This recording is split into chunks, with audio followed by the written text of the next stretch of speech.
We're rolling. We're here on a beautiful day in Southern California at UCLA, and we're going to look at the question, be it resolved. This House believes, in fact, that the United States is responsible for the creation of ISIS. That's ISIS, yes. And just, if you can, guys, move just a touch more together. Yeah, that's good. If, just a reminder, as government, first government, what you learned about in this class about, resolutional analysis, designating the type of proposition it is, any kind of definitions you want to make, and then followed by some contentions and a summing up at the end, This is a little different because he wants to interpret it as a policy, but this is really a factual proposition. And if you want to put in a criteria with preponderance of evidence, if you have evidence, who has the best evidence to support the contention that U.S. was the creation of ISIS, so be it. But those are just some of the things that I wanted you to remember that we didn't have. You remember the other night when you were setting up that debate, you didn't have you were given a policy proposition, you didn't set up all the sections. Okay. And yeah. So am I supposed to say this is a, I don't say this is a policy. Proposition of fact, yeah. Okay. Proposition of fact, even though he's gonna argue against that. He's gonna suggest there are policy implications that we must get rid of ISIS. Okay. So, what do I say? Where do I use preponderance of evidence? That comes in your resolutional analysis under your after your definitions comes your criterion. I'm a little confused on criteria. Yeah. Is it the criteria for him? For both of you. For both of us. You say the judge, you decide at the end, based on the preponderance of evidence, who has the best number of quotes or evidence that supports the idea that the U.S. either did or did not create ISIS, should win the debate. See? Yeah. Okay, I guess I'll be timing myself. Yeah. Boy, I got spoiled in my old age, huh? Okay. Okay. And now I'll have you slide slightly that way, come to the middle. So we just have a mod in the picture. A little bit more. Yeah, good.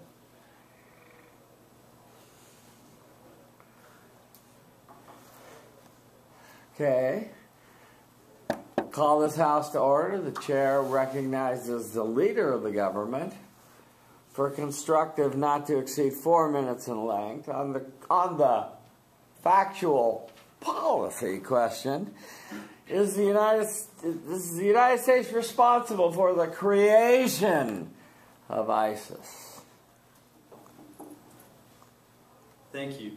This will be a factual case presented in the affirmative, stating that the U.S. is responsible for the creation of ISIS. And given the preponderance and the criterion for who decides the winner.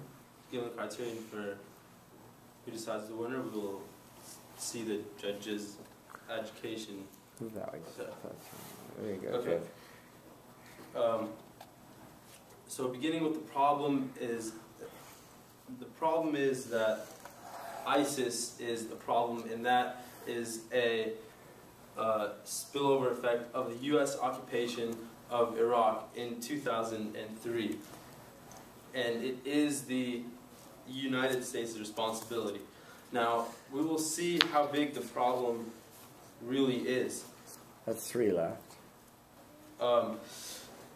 Well, nothing like this has ever existed before the American occupation, and now it's ours, and we're trying to deal with the consequences. The war in Baghdad was political and not military, and going into the war, we were led to, the U.S., the people of the United States were led to believe that we needed to invade Iraq because it had weapons of mass they had weapons of mass destruction, number one, and they were also led to believe that the war would be a cakewalk, quote unquote, and we would get out there free. Now, the victory in Iraq would be determined by not who controls Baghdad, by whether the war left Americans more secure than they were before it was undertaken. And we went into Iraq in 2003 when U.S.-led forces occupied. Two left. And the Iraqis, we crumbled the Iraqi state, and the U.S. dissolved the Iraqi military and the army. And because of this, we created a power vacuum. And what this means is that when we're trying, when an establishment is being is getting crumbled, there's no identity, and people are confused as to what power institution is in place. When that happens, armed forces appeared across the country, including one tied to Al-Qaeda.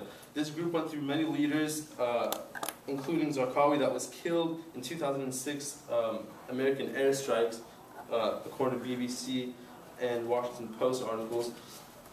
But now we see that this results in that this group that was tied to Al-Qaeda evolved into what we know now as ISIS. And how big is this problem? Well, it's easy to say that it's huge because ISIS has become very powerful. We've seen that it controls cities in Iraq and Syria. It's stolen hundreds of millions of dollars, captured stockpile of American weapons.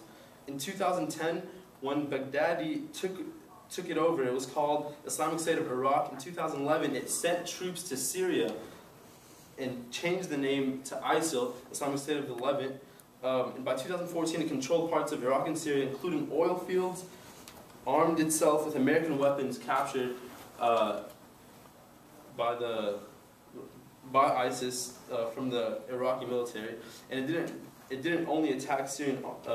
ISIS didn't only attack the Syrian army, but other rebel groups as well, like Jabhat al-Nusra. And that's time. And for these dangerous reasons, we are proud to propose that the U.S. did create ISIS. Okay, let me just give you some quick feedback. Keep standing up there, because you're shy. Now stand open for cross-examination. I now stand open for cross-examination. Give me a moment. Real quick, so while it's fresh in your mind, remember I've been hounding Anika about this too. The first words out of your mouth are never definitions and never the resolution. In the worst case scenario, it's the resolution. So at least the judge knows what side you're on. But a better thing is a little story or a little idiom that will say something like, Colin Powell, Secretary of State, warned against invading Iraq. And he said, very wise thing, he said, remember, if you break it, you own it. And we broke it, and now we own it. And that's why I stand very proud to propose, and that's why I believe, and you should eventually believe too, that the United States is responsible for the creation of ISIS. I think the definitions will be defined contextually. However, I would want to present a criterion of how you'll decide this debate, and that will be on preponderance of evidence. Whoever presents the best evidence, quality of evidence that shows that ISIS was a creation of the United States, evidence and analysis should win this debate. Let me go to my first contention then. Now, when you tried to impose the 9-point problem analysis on a factual thing, as you discovered too. It didn't quite work as well. But still, you were telling me what is the problem. You could have worked that around a little and say, let me answer the first question. How did the United States create ISIS? Okay? Story starts in Iraq. And you could have told the story a little more succinctly. Say, look, we invaded Iraq, it went badly, but the worst part of it is we fired all the Ba'aths and got rid of all. We decided they couldn't be part of the military or the government or anything else, and so they're all walking around and wondering what the F to do.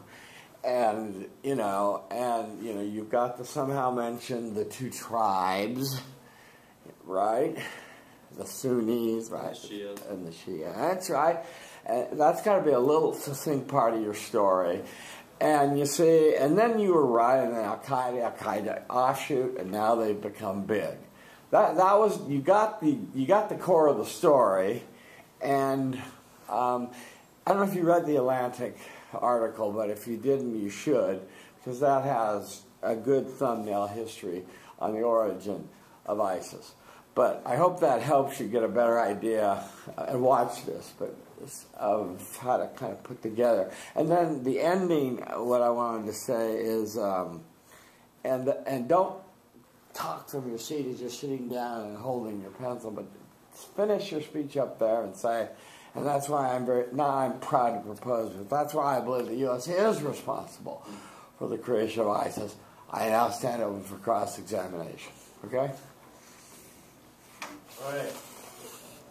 So. Come in camera range, please. Okay. Chair now recognizes the leader of the opposition for a cross-examination not to exceed 1 minute in length. Slightly move that way a little bit and then move over there. Good, yeah, perfect.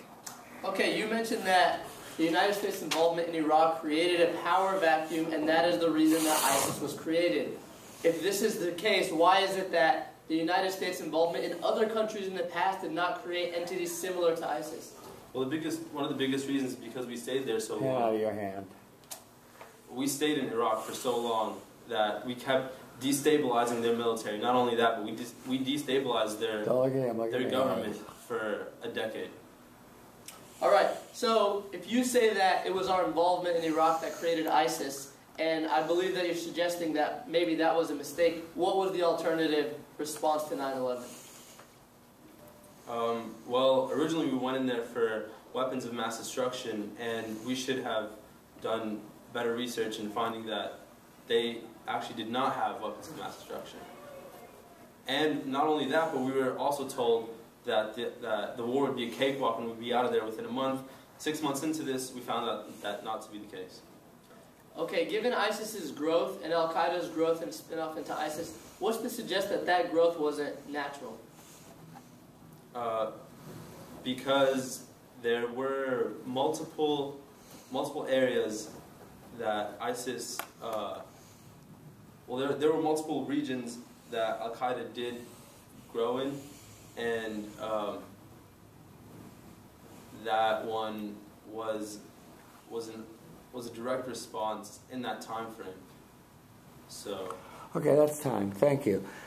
Let me suggest really quickly on your cross-X, you want to always have a goal, or a goal that you're trying to establish, something you're trying to pinpoint or knock down. You're obviously always trying to establish your own credibility, that you're smarter than Ahmad, and that you know more than he does.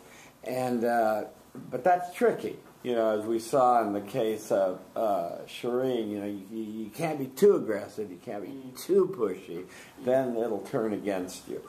And then the second thing I would say is when you have a question, you want to, if you can have a follow-up question, if he's evading or shut him down, because he went on a little bit and gave pretty much information that was favorable to his side in giving his answer. And so if you can phrase the question in such a way that it's close-ended, as opposed to the way you do a power value. Yes, there's a power value. But you didn't present any evidence from any expert or authority that said that the U.S. created a power vacuum, right? Right. See, it's different. You get a different kind of. See, you get a little different thing out of it. Okay, let's see. Chair will now recognize the leader of the opposition for a opposition speech not to exceed 4 minutes in length. I move slightly to your right. Thank you. A little bit more. Thank you. All right, thank you. Before I start, let me just say that the leader of the government and myself actually agree on a few points. We agree that our response to 9/11 was necessary, and perhaps our involvement in the Middle East was significant to Iraq's future and present. And we also agree that ISIS is a problem. Where we differ is that the United States is the reason that ISIS exists as it does today. That is what I'm going to contend today. So we agree on the problem that post 9/11 terrorist activity in the Middle East was an immediate threat to the United States, especially when Osama bin Laden was identified as the culprit and his involvement with Al-Qaeda had to be addressed. Once the United States withdrew its military from the Middle East, the Islamic State grew in popularity, membership, and influence. In understanding the group's rise to prominence, it's important to first understand its history. As a part of Al-Qaeda in 1999, that's where it was originally created, ISIS. Al-Qaeda was created in 1988. And in 2004, the group aligned its motives with Al-Qaeda and pledged their allegiance to Osama bin Laden. Following Osama bin Laden's death, the Islamic State of Iraq and the Levant became its own entity and expanded eventually to Syria, becoming what is now known as ISIS. So I'm going to contend that the issue has more to do with an existing terrorist entity, Al-Qaeda, than the creation of a new one, as we like to believe ISIS was created by the withdrawal of the United States from Iraq. ISIS poses an immediate threat to civilians in the Middle East and a geopolitical threat to every major power in the world. That's why I'd like to suggest a policy implementation from the United States. And according to the Washington Post journalist Terrence McCoy, ISIS has engaged in ethnic cleansing and religious cleansing in the areas under its control, which is Iraq and Syria, and so far has expanded to the size of actually Belgium, so they control a considerable amount of size. I'd also like to contend why we have this problem. I mentioned the prominence of Al-Qaeda. 2 left. And also, I'd like to introduce that the Arab Spring actually had a significant role in not only the creation but the popularity and evolution of ISIS. Given the vulnerable states of Syria, Libya, and the entire Middle East following the fall of entire governments, that is where terrorist activity actually thrives, at the heart of vulnerable states.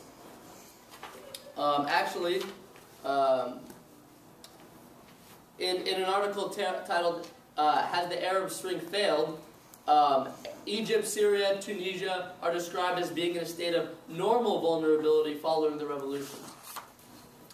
And next I'd like to introduce another reason. Actually, because the internet is so accessible. So it's one thing to discuss the creation of ISIS, but why are we even discussing ISIS? It's because it's grown in such popularity. And part of that reason is their command of social media.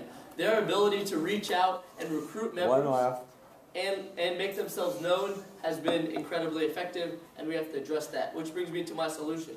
First, the United States have to support strong governments in the Middle East to address the issue, rather than coming in themselves. Secondly, we need to encourage social media sites to apply censorship to these groups. It isn't unfounded. In fact, in 2006, Twitter banned accounts related to Al-Shabaab after a bombing in Nairobi.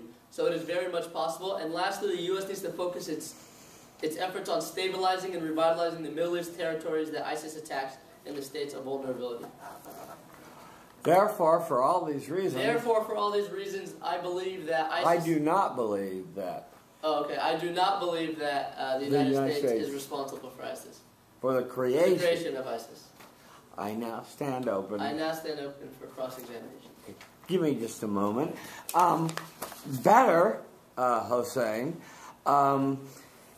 you started off nicely with what I was after what I've been after with Anika and with Ahmad, with a little, hey, we actually kind of agree on a bunch of things, but there are certain things we don't agree on, and I'm going to what you needed to say is I'm going to suggest there are five other major causal forces that cause the creation of ISIS, not just the United States, and we've got to consider those.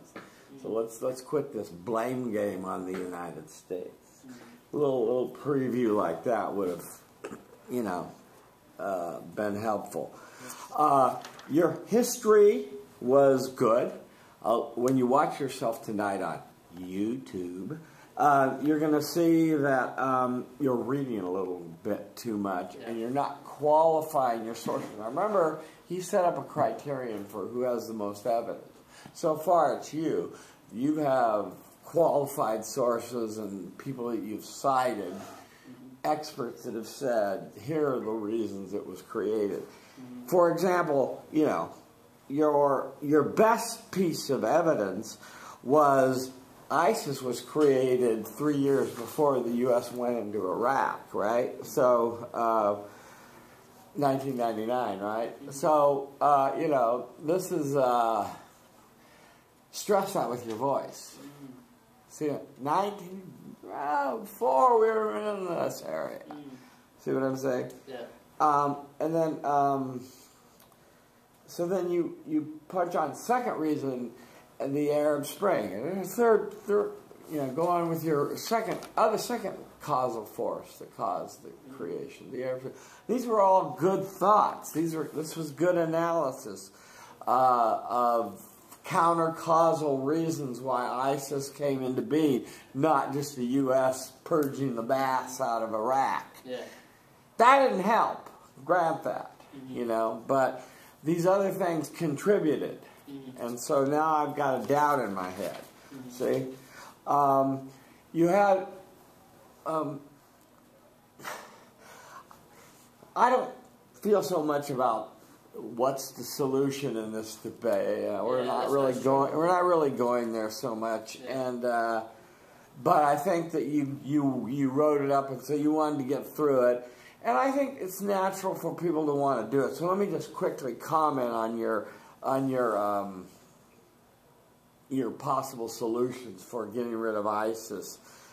I think the one that you had in here that you didn't stress enough is, let's let those countries over there that are most directly involved fight ISIS first. And let's support them rather than us shedding American blood first and leading the charge up Don Juan or San Juan Hill or whatever metaphor you want to use. Yeah. Be the gun-ho guys in there first. Saudi Arabia has a big, a lot of skin in this game, and so forth. Jordan, so forth. So mention these and stress that. And then I would have gone even further with there's even more recent examples of Facebook censorship and other censorship that can really shut these guys down. And what we're allowing in the name of freedom, bomb making, other stuff on the internet is frightening. It's just frightening. It's freedom gone too far in some people's belief. So, and then finally in your closing I had to prompt you because you forgot what you overall were trying to do. Prove one thing. What is it? That the United States is not responsible. It's not responsible. See? So remember what your central job is. Okay, good. I now stand open for cross-examination. Thank you.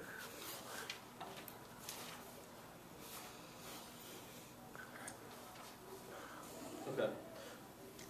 So, as the leader of opposition has stated that, according to what source exactly was it that ISIS was created in 1999? And what was the context of it? Near East. Okay, sorry, you answer. Okay. Were they just created? Were they a group, or were they? As reported in a journal article written in June of 2014 in the Washington Institute for Near East Policy, ISIS was originally created in 1999 and the group later aligned their motives with Al-Qaeda and pledged their 3 years prior, read the next sentence in the quote. 3 years prior to any U.S. involvement in the Middle East. That's your punchline. Yeah. Okay. Yeah. We just want to identify that the creation of ISIS, if that source is true, which I don't know if it is or not, could be. Even if it is true, their trajectory changed in 2003 or in 2002 when they joined Al-Qaeda for the purposes of defending the Iraqi state from U.S. intervention. We just wanted to make that clear. And secondly, let him answer that. If there's a question here. Yeah, I differ on the purpose and intention of ISIS. I believe that they aligned their motives with Al-Qaeda in 2003 because it would allow them to achieve the ultimate goal, which they've stated multiple times, which is to establish an Islamic caliphate. So it actually isn't just to defend Iraq, it's to establish an Islamic caliphate across the entire Middle East region. So I would argue that their trajectory, they identified a way to speed in their trajectory and quicken it. It didn't completely change. Do you have sources or evidence of their motivations in 2003, or are you retroactively applying their motives now? I think it would only be fair to go off what they've stated, because in 2003 they were a part of Al-Qaeda. They wouldn't claim motives that differed from Al-Qaeda's motives. It was only once they established themselves later that they made their motives clear, which is... Okay, that's fine. Okay, let me give you some feedback on this cross-section.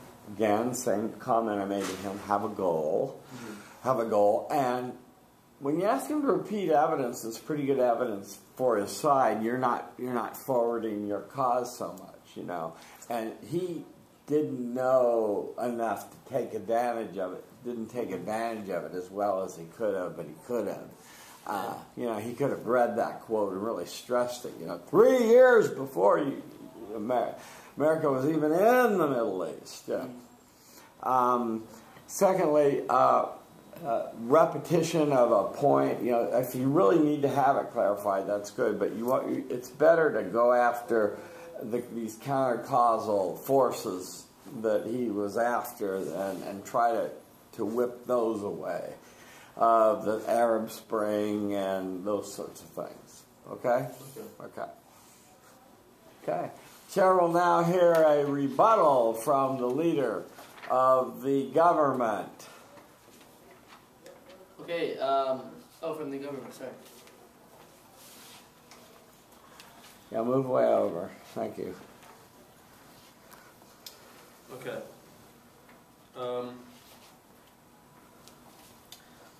The opposition said that ISIS is gaining major popularity because of their social media presence. We disagree because they have stolen $500 million from Iraqi banks.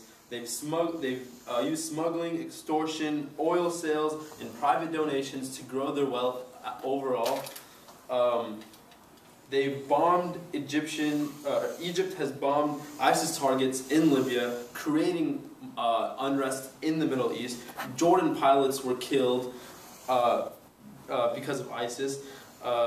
ISIS didn't only attack the Syrian army, but they also attacked other Syrian rebel groups, such as Jabhat al-Nusra in Syria, creating more civil unrest and not even really identifying a goal. And for these reasons, therefore, they gain popularity because of their acts, and for these reasons, the U.S. did create ISIS.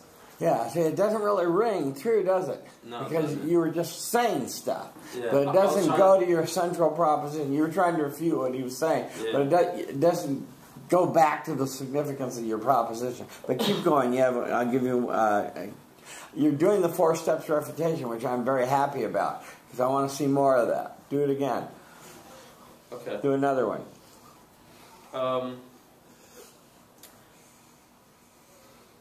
They say, the leader of opposition says that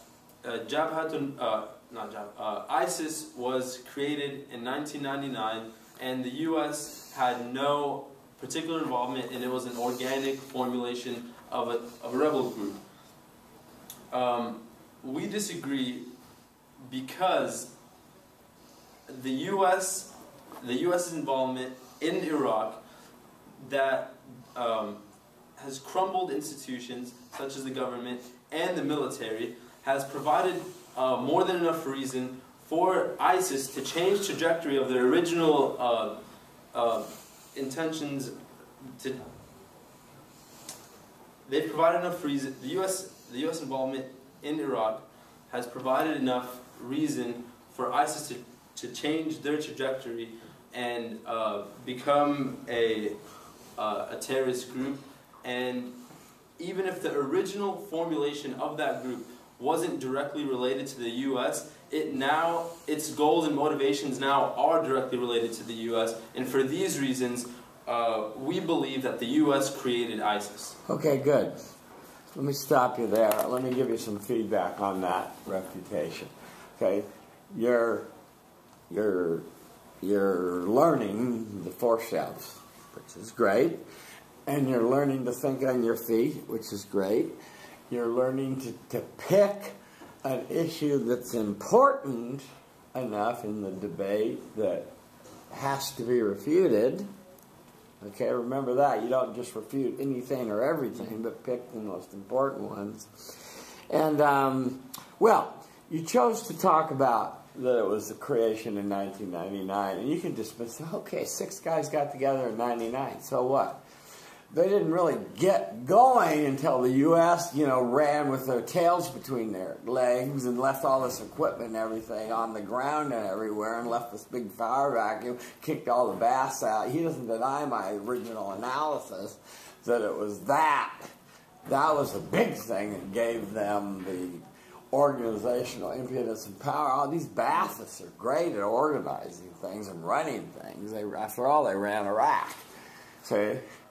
And that's why I still believe that my original analysis that the U.S. is yes, there are probably some other causes, but I still believe the U.S. is one of the dominant reasons that ISIS was created. See? You see the difference? Yeah. Okay. Better. That's okay. Let's hear from the leader of the opposition for a rebuttal that took, say, 2 minutes in length. Thank you. The government claims that the power vacuum in Iraq created by the United States is the sole reason that ISIS was created. I disagree. I believe that it was a reason... He'll never change his mind. I believe that it was a reason that You're trying to persuade me. I believe that it was a reason that Iraq is now in turmoil, but in terms of the creation of ISIS, I believe factors such as the accessibility of the internet, the Arab Spring in the vulnerable states of countries across the Middle East, and funding from Sunni groups across the Middle East is the reason that ISIS was able to accomplish its goal. And therefore, I believe that the United States is not responsible for the creation of ISIS. The government also claims that the formation of ISIS in Iraq primarily is significant, and because of the United States' involvement, they changed their trajectory. I disagree. I believe that rather than the opportunity preceding the creation of ISIS and its evolution, I believe that the motives of ISIS preceded the opportunity created in Iraq. If that opportunity was not created by the United States through this so-called power vacuum, then ISIS would have began in Syria, rather, where the country is in a vulnerable state as well. I could also argue that if the United States had not intervened in Iraq, there are no Middle Eastern countries that are not protesting a dictator, so Iraq could have been one to follow, and ISIS would have eventually expanded as well. And therefore, I believe that the United States is not responsible for the creation of ISIS. Thank you. Okay, good. Let me give you some feedback on that rebuttal. Your first refutation was good. Let me suggest to you, if you think about what happened in this room in the last half hour, I got him to issue a criterion for how the judge decides who wins the debate. and that was a preponderance of evidence. See, and that just went away. That just died, right? Never to be seen or heard of again. Yeah. Too bad, because I would have thought with all this wonderful research that you did, Hossein, with these journals and, you know, the Atlantic and the New York Times all in the last year, that you have the preponderance of evidence. So you can use that standard to say, look. And so in your first rebuttal, instead of saying, listing the counter causes the way you did, also sneak in your evidence that you had, you know, that supported that. Remember, the New York Times drew the link that it was the Arab Spring that's created this promiscuous sense of freedom in the whole area. Everyone wants revolution. Blah. Everyone's open to new things.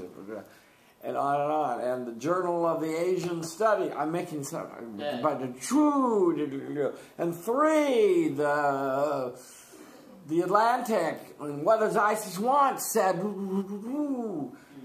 look, preponderance of evidence is very clear.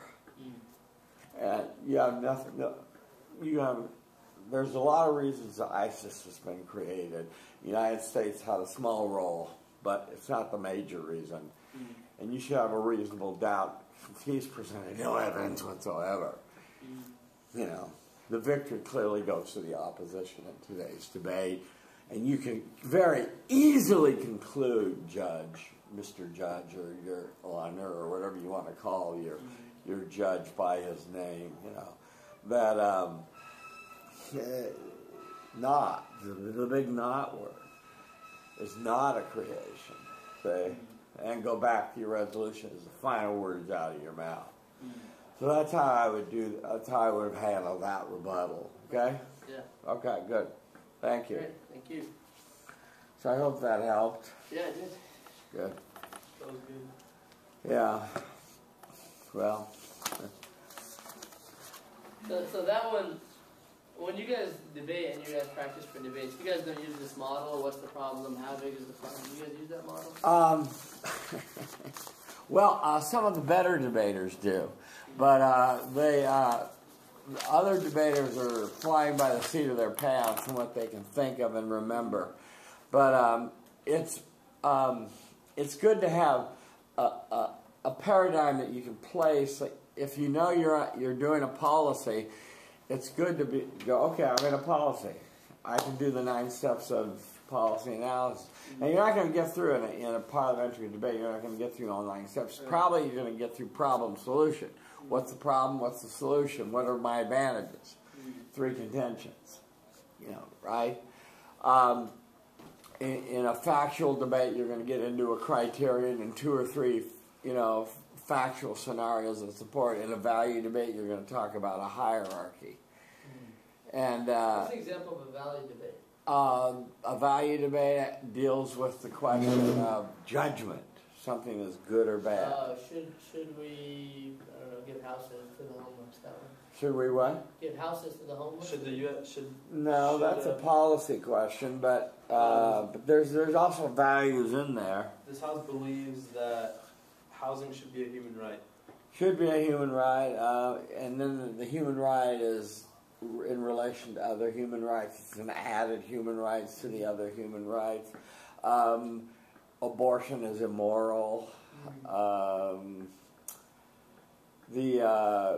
Just whenever you're making a judgment and you're putting something, the most common way that a value and a value conflict occurs, you often see laws, and the First Amendment often is in conflict with other amendments, and then the justices have to decide which comes first, right?